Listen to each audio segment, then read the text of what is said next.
Okay, here's the Glock 19 Gen 5 MOS. We have a Holosun SCS red dot on it.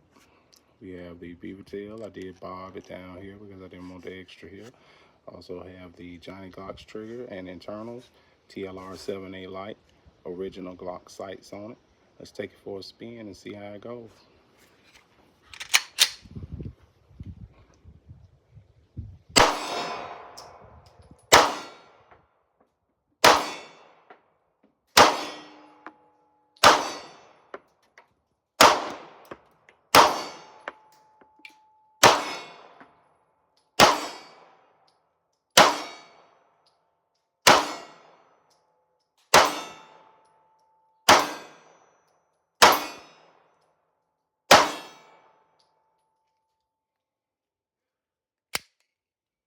Glock 19.